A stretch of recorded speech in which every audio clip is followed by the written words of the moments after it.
everybody, this is Brett Ingram, and this is the optYOUmize podcast, the show that helps entrepreneurs build their dream business and dream life. Today, we're talking with Robert Foster, transformational speaker, coach, podcast host, and author who's made it his mission to help people conquer self-doubt and unlock their potential.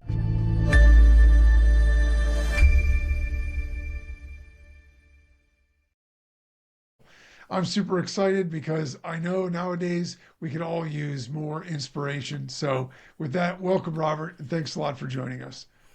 Thank you. Glad to be here. Thanks for the opportunity. Yeah, absolutely. Look, you have a fascinating background. I actually was hoping to start off a little bit with, with your history. So, can you give us a sense of it from a professional standpoint? Where did you do to start your career, and what led you to what you're doing now? So to understand that, we have to go back to the very, very beginning. Because I always say to people, it's your core values that should drive your future. Where most people, they attach their identity to their career or to their relationship. But at your core, who you are at that place, that's where we have to start. So I'm the youngest of seven kids. Oh, And I was the late bloomer of the seven. So it's like, my brothers hit puberty early. They grew, they got muscular. And as a freshman, I was 5'4", 88 pounds. wow. As a freshman, yes. So it's like I was always so-and-so's little brother. Like, and that drove me insane. And I love my siblings. I love the fact that they were excelling in all of their sports. But that part just drove me nuts because I wanted to be my own person. So that's what fueled my competitive spirit. So I did everything that I could to try to like break out of that shadow. And for a minute there, it took a while. It definitely took a while. But it was the summer between my sophomore and my junior year where I grew almost 6 inches. So Wow. I was still kind of skinny. Like I graduated high school at 135, but I was at least able to get myself into a elite athletic level of ability. But I used that chip on my shoulder. Like it wasn't like a jealousy thing. Like I said, I love my siblings. I'm proud of my siblings, but I wanted my own shine. And so even now today at 50 years old, I look at everything through the lens of a competitor. So all the trials, all the tribulations, all the obstacles I've had to overcome, it stems back to that. Just having that drive, keeping your eye on the prize. It's not going to happen overnight. It takes daily grind. It takes daily focus. Every now and then it takes a side of luck. But for the most part, you just have to decide what you want to do and then just go do it. And that's what drives me. Yeah, that's fascinating. It's funny because my kids played soccer growing up, and one of the things that one of my best friends, his son played with my son, and his son was definitely on the smaller side. Mm. So he worked really hard on his skills and he was developing everything. And I remember having conversations with him on the sideline when he'd see his guy out there and he's like, "Oh, my son's so little. Can you imagine like if he had that body or that body?" I said, "But Tom, he wouldn't have worked as hard as he did." Right. Mm. The thing of it is because of the fact that he was underestimated because of his size, because of the fact that he had to fight against guys that were bigger and stronger than he is, he Mm. had to be quicker. He had to work on his skills. He had to do all those things, and he still, worked hard to become a really good player. But the thing of it is, sometimes, like you said, it's the things that we actually have to go through that Yes. make us who we are and get us to where we want to be. So it's easy to look at somebody else that has it easier or that has something that we want and say, "Oh, if only," but maybe that would change the whole trajectory of everything else, and we wouldn't Mm. be the same. Um, so, I mean, I know that you've had obviously a lot of obstacles. One of the, in particular, is you had a life-changing knee injury, and you were told you'd never run or jump again. Can you share that story with us? Absolutely. So all that journey began where I was overweight one time in my life. One time. And this is a separate story for a different day, but like my ex-wife tried to take my toddler son and run off to Tennessee. Right? So I was able to intercept that and I ended up retaining custody of my son, and she still took off to Tennessee. So here I am managing restaurants and raising this toddler. And to be fair, we had like a old school stereotypical type of marriage where like she stayed home with the kid and I worked anywhere from 10 to 14 hours a day.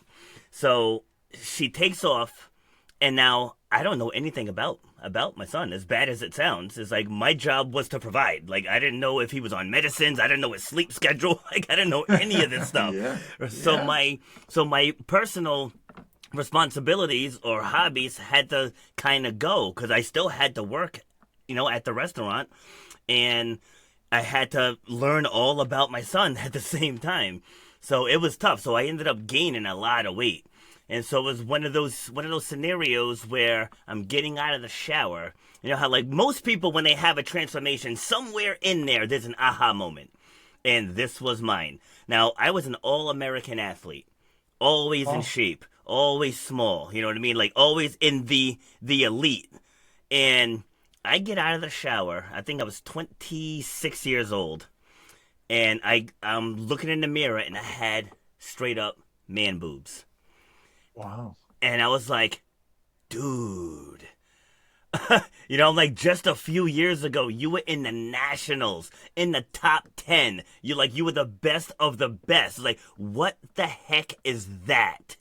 And just in that moment, I was like, I'm done. I got cleaned up. I got dressed. Now, hindsight being 2020, I should have donated the food, but I was just so focused. I ran through my kitchen, put everything in a garbage bag, and I threw it all away. I was like, I'm done. I grabbed my son. I went down to a local Gold's Gym because they had babysitting. And so I was Right. like I got to get my fitness regimen back. I went to, I think it was Costco, and I bought a jogging stroller. I was like, I have to get back to running. I was like, I can't let my life go for this kid. I was like, I got to integrate this kid into my life. I was like, going back to what I said earlier about the core values, who I was at my core was coming unglued. And most people will hear that and be like, oh, well, you're supposed to sacrifice for your kids. And I'm like, I'm supposed to be an example for my kids. And I'm letting myself go. Like at the time I lived on the third floor. I couldn't walk all the way up there without getting winded. I'm like, what kind of example am I being for my kid? It's like myself at my core, like I'm an athlete and I'm a competitor. And I can't believe I let this happen. So, and I think that part is necessary to understand what led to the knee injury. So I went crazy, dialed in, and I lost 45 pounds in under 5 months.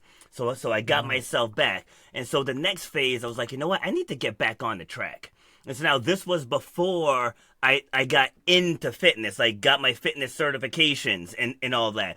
So I had a gym quality leg extension, and I was doing it every single day. Right now, as a trainer, I know that was an awful idea, but at the time, I did it every single day. So I was giving myself a muscular imbalance. So the time comes, I'm at the track meet, I'm at the Masters Championships. I have the long jump already won for my age bracket, so I'm in the high jump now. Now I had my age bracket won again, and I was 32 at the time, but there was still a 45-year-old jumping, and I couldn't let this old man beat me. So ego kicked in, right? I didn't have to jump anymore. Gold was already secure. So one of the most foolish moments of my life, but it changed everything. Yeah. So I'm getting ready to jump, and everything was perfect too. Like the weather was perfect, light wind, sun shining. I do better in a crowd. I'm a Leo, right? It's like I like the attention. so I'm getting ready to do this jump. I plant, I miss it, but I felt a kind of tug in my left knee. So I was Okay. like, all right, I want to take one more. So I'll take one more jump.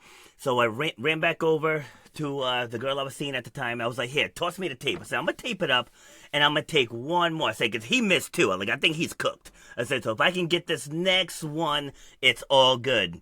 And so again, I'm doing my thing. I run down. I plant to jump, and then I see white. Like legit, I saw white. It happened so fast.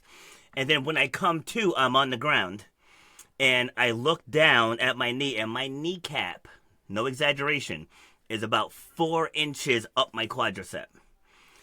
Yeah. Oh my gosh. Yeah, and surprisingly, I couldn't feel any of that. I couldn't feel any of that. I don't know if I damaged a nerve or if I went into shock, but I couldn't feel any Yeah. of it.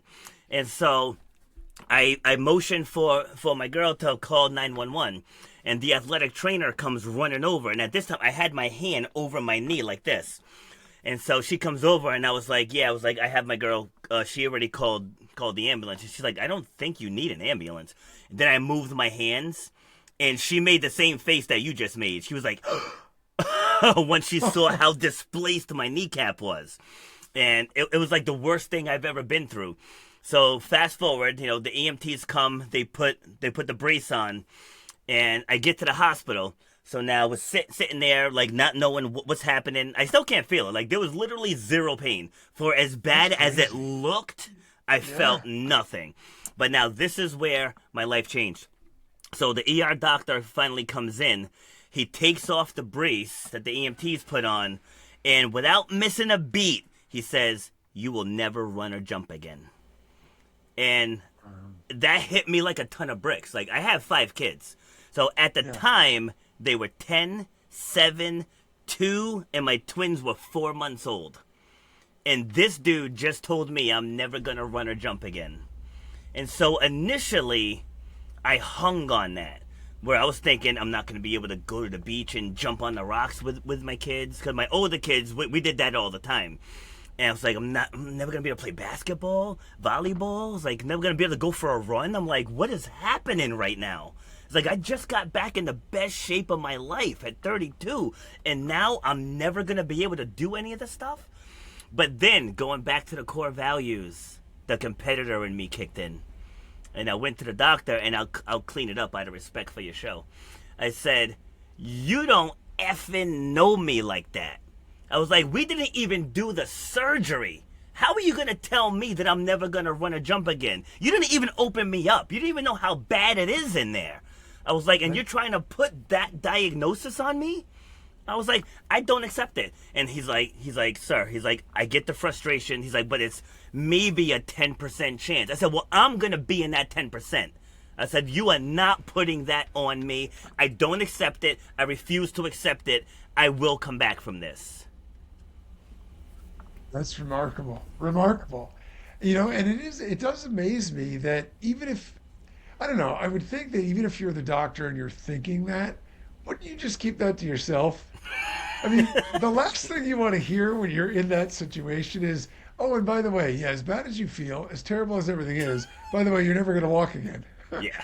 It didn't need to be said.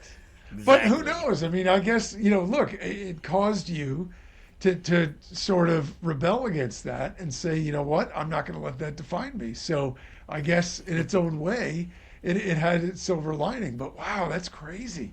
That's amazing. Yeah, and And so going. you had to Go ahead. rehab, go through all that, and slowly but surely get back to it. Yeah. Yeah, so that literally changed everything for me. So actually, I think I was 34 years old. But anyway, I remember. So I get discharged. I have the surgery. I get discharged, and here I am with a walker. 34 years old with a walker. So that was not the best for my manhood. To make it even worse, remember I said my twin boys were 4 months old.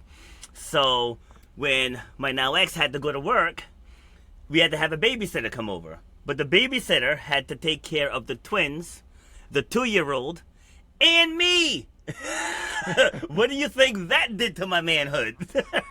And me. It's bad enough I can't walk on my own. I gotta have Trisha, can you make me a sandwich? Trisha, can you help me go to the bathroom? It was Oh, absolutely awful. But it's one of those that's things where you decide how you respond to that adversity.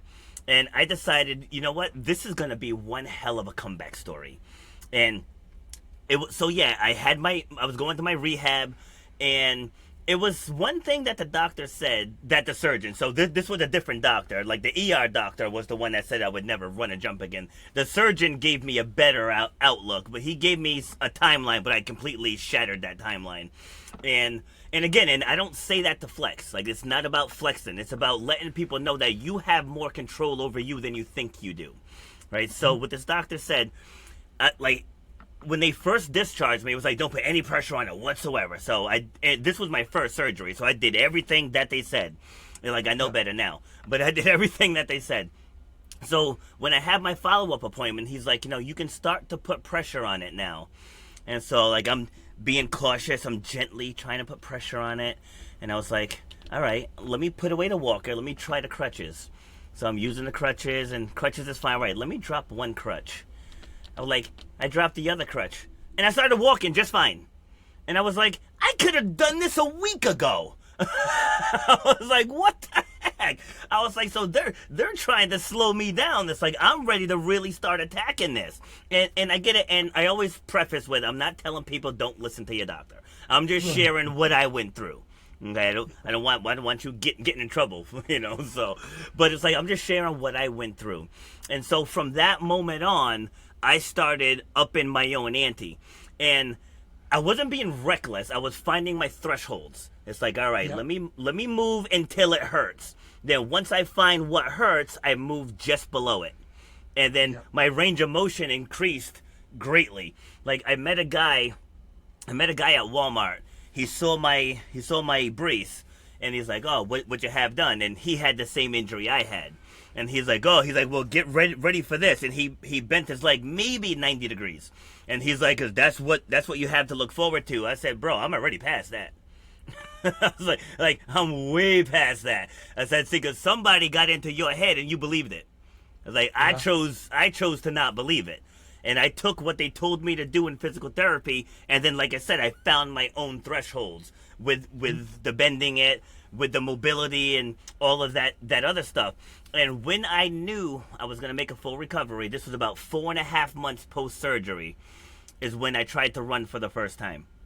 And granted, I looked like a newborn giraffe, right? It was not pretty. It was not pretty at all. But I was able to get both feet off the ground and land without falling, without injuring myself. And that was the moment where it's like I'm having a full comeback from this.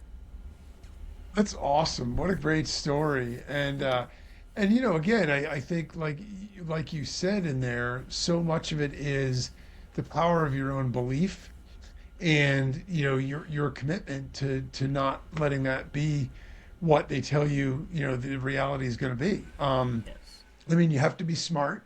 And what you did was really smart because you found where that threshold was and you didn't get stupid about it and try to just overdo it and then end up worse injured, but you went right to it because you knew that by doing that, you keep extending that bandwidth and you keep extending that threshold and pushing that further out.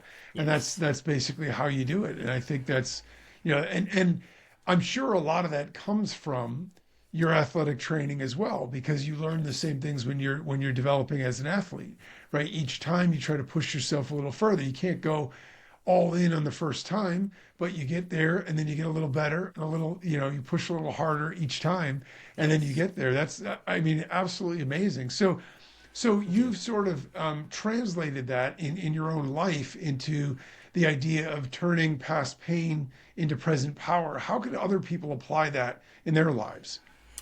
So it's about reconciling things that you've been through. So just a couple months ago, I published a book called "Shut Up and Grind," right? And that's the name of my podcast too, "Shut Up and Grind," which was started from that whole journey with the knee, because it's about people are gonna put excuses on you. People are gonna have negative self doubt. People are gonna have imposter syndrome. Like that's just a part of life. People are gonna have people in their head telling you you're not good enough, you're not pretty enough, you're not talented enough, you're not skilled enough, you're not educated enough. All of that noise comes from all of the sides. And when I first put this out, people were like, "Why are you telling people to shut up?" I was like, no, it's not me telling people to shut up. You have to shut up those voices in your head. That's what it boils down to. Because the number one detractor is you. It's you and your belief system. So what I did with this book, because people always ask how. They're like, how do you stay that focused? How do you stay driven? Like how are you able to show up when you're tired and when you don't want to? Like me, I don't work on motivation. I wake up, slay, and repeat. Like that's my formula. It's like there isn't I don't feel like it. There isn't I'm not in the mood. There isn't I'm not motivated. It's not about that. There's people out there that need help. I don't have Yeah. time to not be motivated. So in this book, this isn't a just read about me type of thing, right? There's 13 worksheets built into this book, and as you can see, this book's not very big, right? It's not very big, so it's not about me. It's about the reader. And so, yeah, the first couple chapters, I go into my backstory just so people can understand why I wrote this. This isn't stuff I learned in a book, and I'm not knocking education. This isn't something I went to a mastermind and learned. I live this. Okay, I live this stuff. I went through being told I wouldn't make it as a high jumper back when I was 5'4" and 88 pounds. Yeah, my track coach, because I asked him for the record book, he looked me up and down and was like, "You don't have what it takes to be a high jumper. Why don't you go try the hurdles?" I held that high jump record for 21 years. Wow. 21 years. Because again, the competitor in me was like, challenge accepted, right? So this Yeah. book teaches you to do your first self-assessment, and that's you got to be honest with yourself about your current state.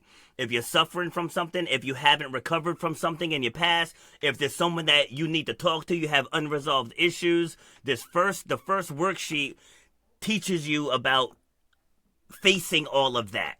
Because if you don't face all of that, you're never going to develop into the best version of yourself.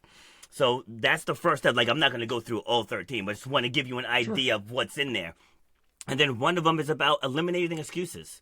Because we all have them: family, time, money, significant other, work, volunteer activities. We all have them, man. The billionaire and the homeless person have the same 24 hours. So, Yeah. what is your goal? What is your mission? What is your purpose? Like, what are you being pushed to? Like, every question you ask me, you don't see me searching for answers, right? I'm dialed in. I have my stories mastered. Like I said, because these are things that I've put myself through, and I mastered my personal stories. So whether I'm interviewing for a job, whether I'm speaking on platforms like yours, whether I'm talking with someone at the gym who's having a bad day, whether I'm talking to athletes, because I'm a high school track coach as well. And so whether I'm talking with athletes, whether I'm speaking in classrooms, right, you got to show up and you got to have your stories dialed in. And so I know when I'm working with someone, I know which story to go to for this particular thing. Like with your show, optYOUmize, right? It's like I think I reached out to you in the beginning because like Yeah. I went through your profile and I was like, yeah, this guy gets it. Like he speaks my language, and I knew that my stories would be good for you and Yeah. your audience. So it's like going through this book, like, and again, I know I can't say this on the record, but this book will save you thousands in therapy because it will teach you how to take everything you went through in your past, extract the teachable moments, and use it to better yourself and to better everyone around you.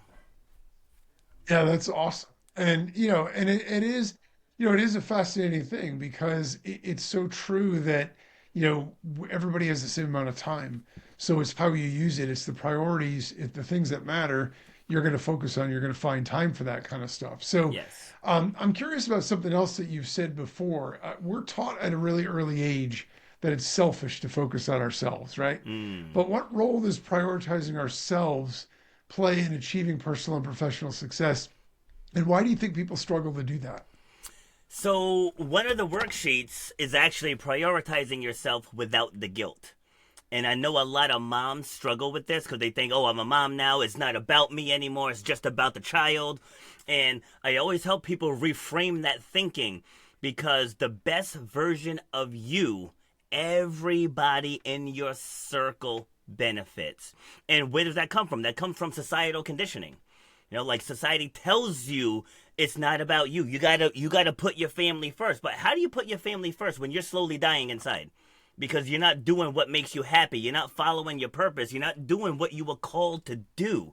And so now anxiety slips in, depression slips in, self-doubt slips in, imposter syndrome slips in because you're not living in your purpose because you think you're doing this noble thing by putting your kids first. But you know what? Kids don't listen to what you say. They listen to what you do. I mean, they watch what you do.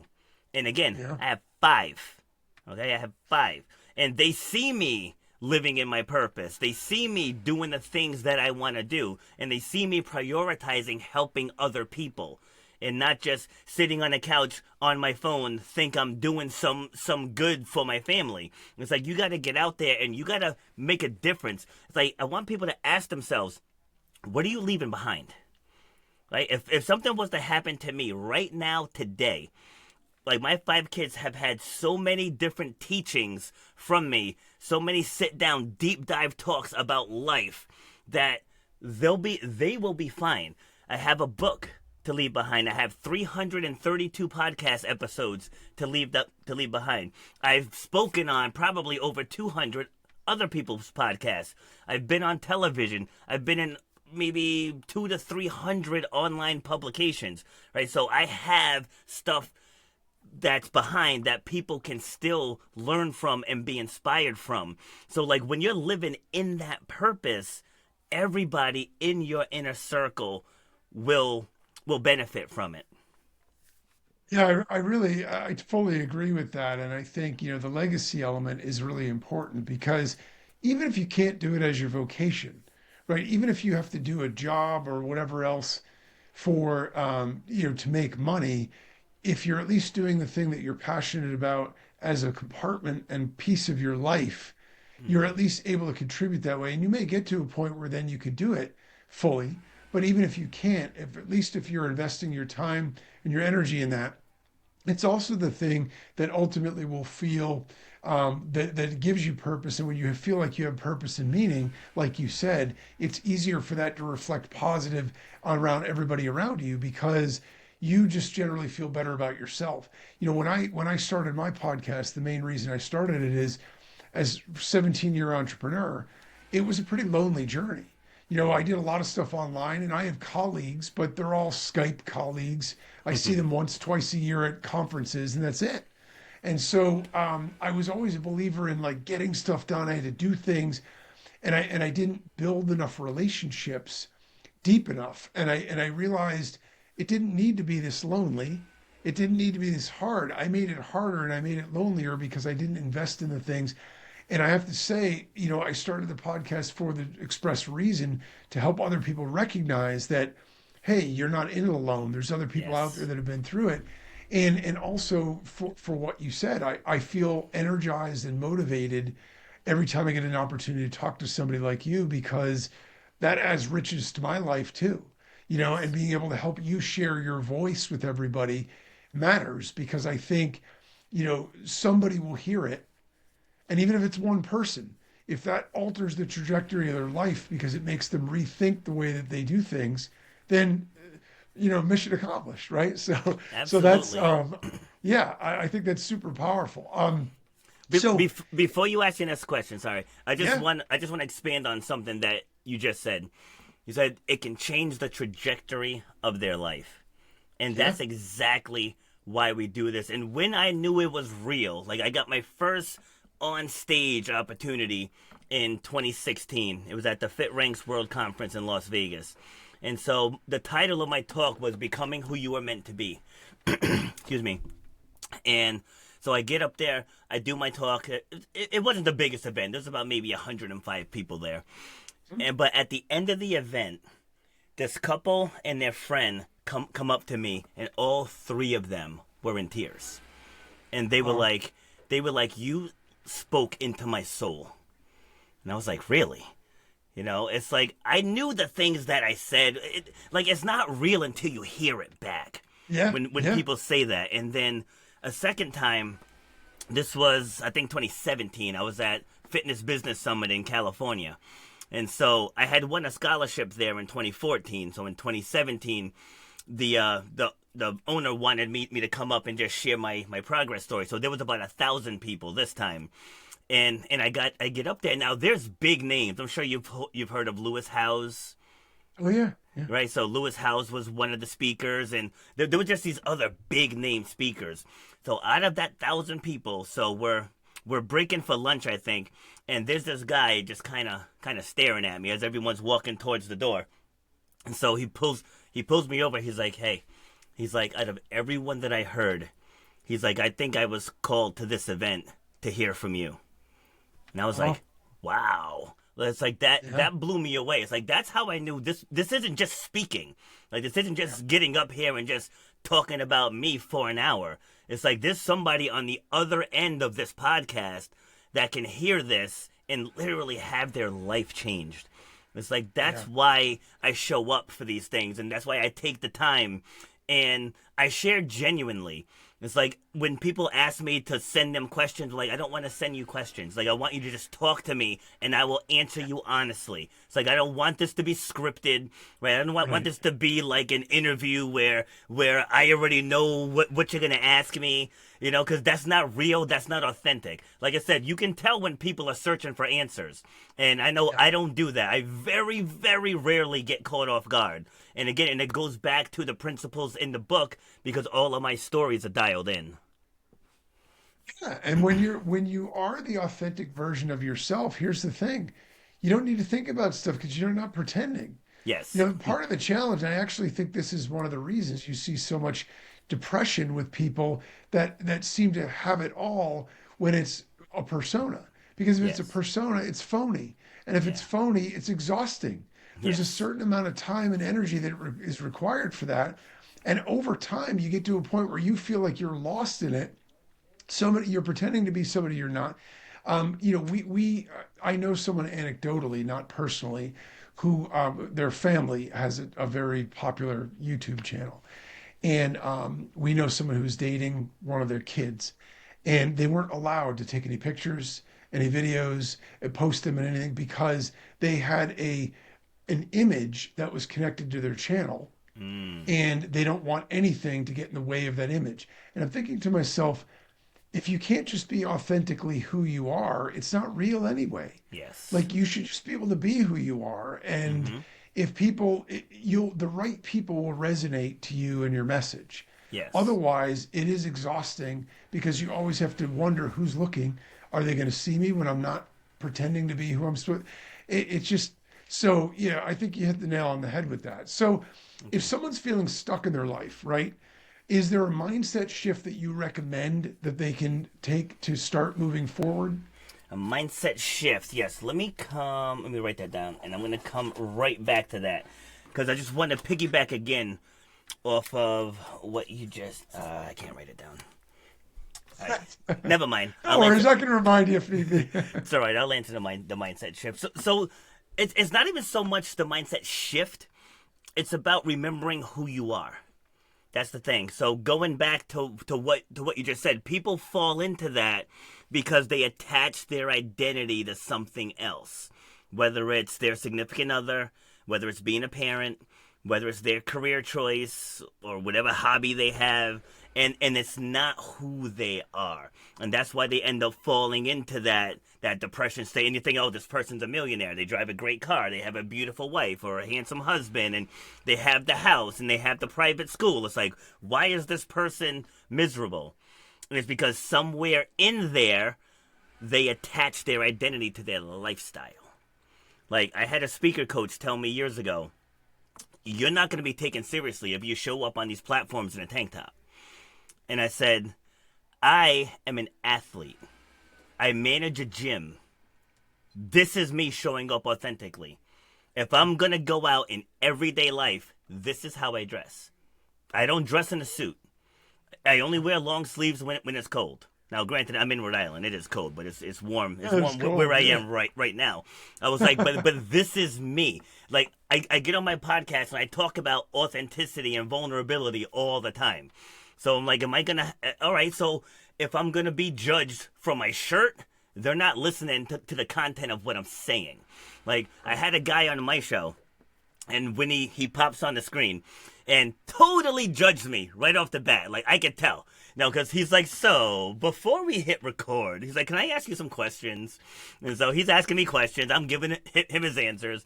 And then we went on to have a great episode. And then he actually joined one of my panels a few weeks later. But once we stopped recording, I was like, you would totally judge the book by its cover, didn't you? Right? And he's like, I was just making sure this was gonna be a professional setting and all that other stuff. And then he asked about collaborating with me, But that's the point. It's like I have to be me. Like I'm not gonna be anything other than me. ever again. So when it comes to a mindset shift, you're shifting back to your original programming. Because like on my show, I asked people to describe themselves, but it got to the point where I had to start telling them before we hit record, because people just gave me their resume. They're like, I'm a podcast Right. host, I'm a speaker, I'm a this, I'm a Right. that. I'm like, yeah, but that doesn't tell me who you are. That tells me what you do. And there's a difference. There's a big difference. Like, before you became a parent, what were you? Before you got your career, what were you? You know, just go right down the list of everything else I just said.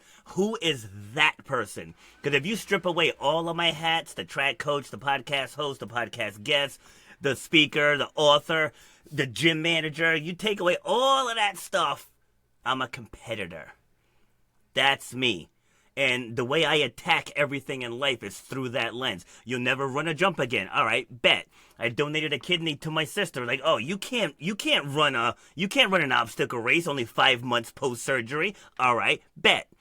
Getting back on the track. You're really gonna high jump again? After you had that knee injury, you're gonna high jump again? And to me, like, I have to Yeah. complete the comeback.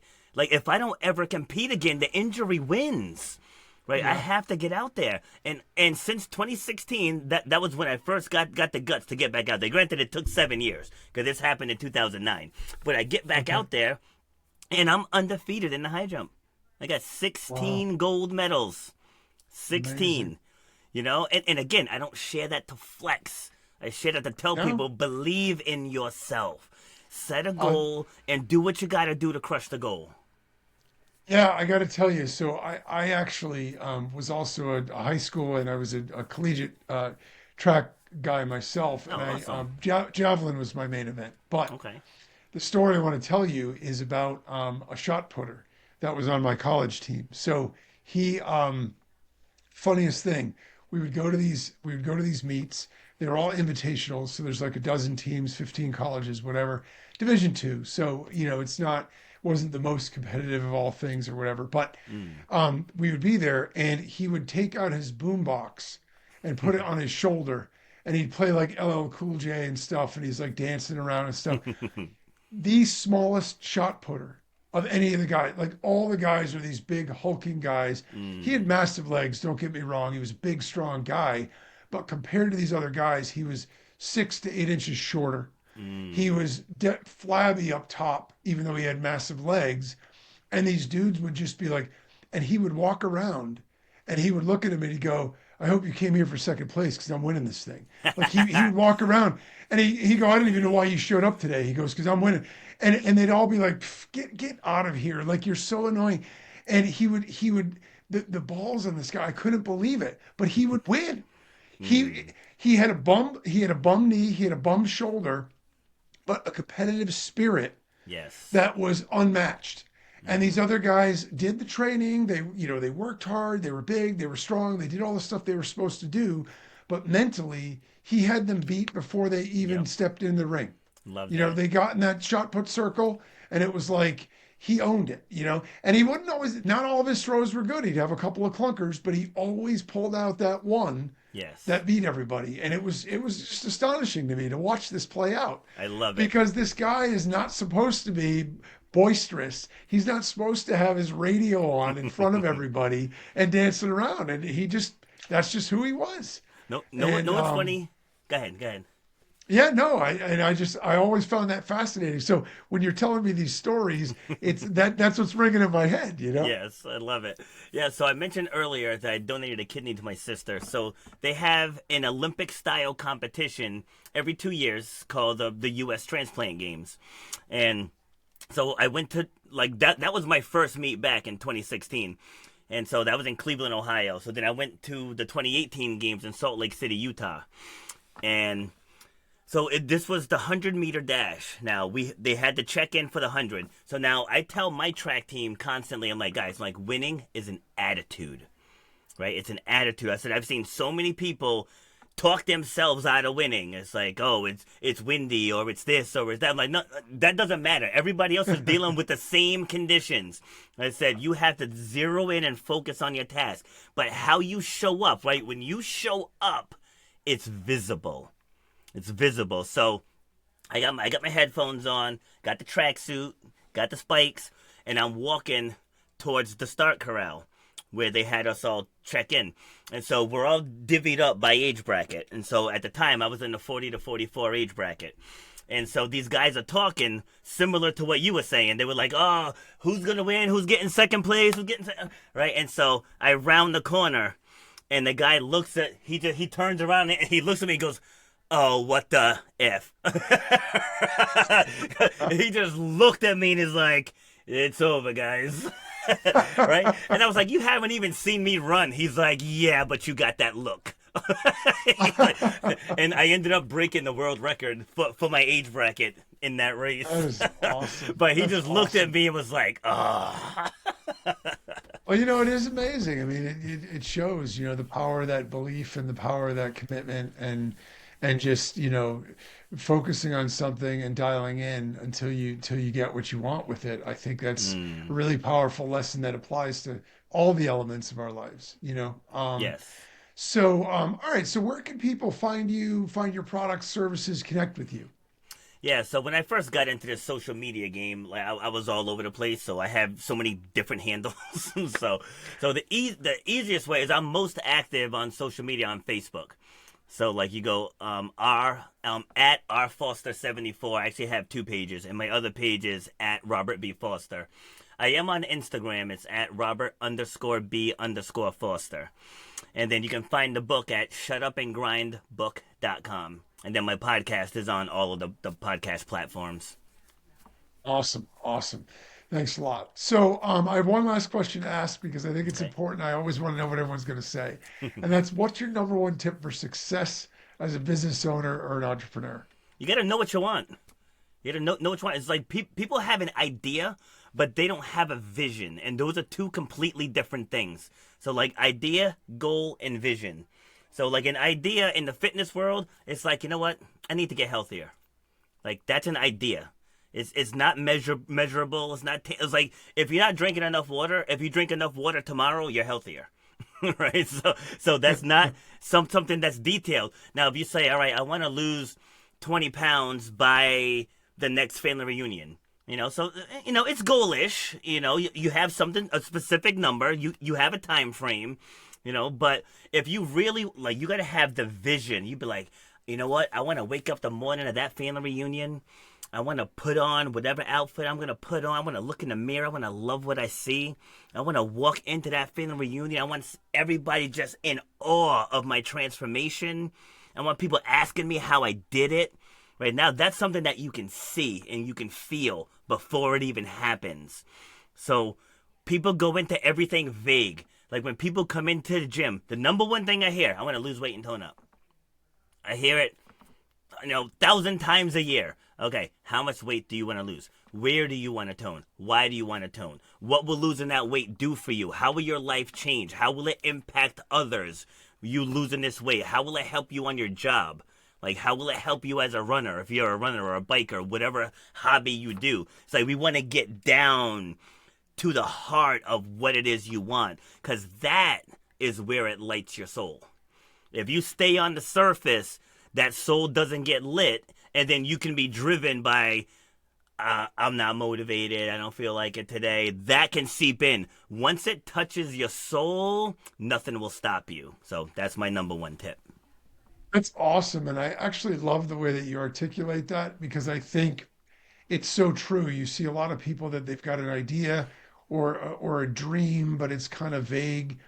And it's true that when you get it to a point of really drilling down to figure out what it is that you want and get it in terms that it actually you feel something because of it, because you could visualize it in a way that's so powerful. It's so motivating. And like you said, look, I don't care whether you want to be an entrepreneur, whether you want to be an athlete, whatever you want to do, there are going to be obstacles along the way. Yes. So if your whole thing is, this might be nice to do it, you're going to give up. I can Yeah. tell you already you're going to give up because what's driving you isn't strong enough to overcome the strength of the obstacles you're going to face. Mm. When you have that thing that drives you that says, I've got to do this because it's who I am, it's what I'm passionate about, and I have this vision and this dream for how it's going to impact everything, you're on a whole different plane in terms Yeah. of the way that and the obstacles seem small in comparison. So you'll have bad days, but you can power through those because you know that what's driving you is so much deeper and more powerful. So I love that tip. I really appreciate you sharing that. Thank you. All right, with that, it's about time to wrap things up. I just want to say again, thank you everybody for tuning in. Visit Robert's website at robertbfoster.com for all his tools, links, and resources. And you can get his book, Shut Up and Grind, on Amazon. Thanks for tuning in as always. And remember, no matter what you want from your business and your life, don't compromise, optimize.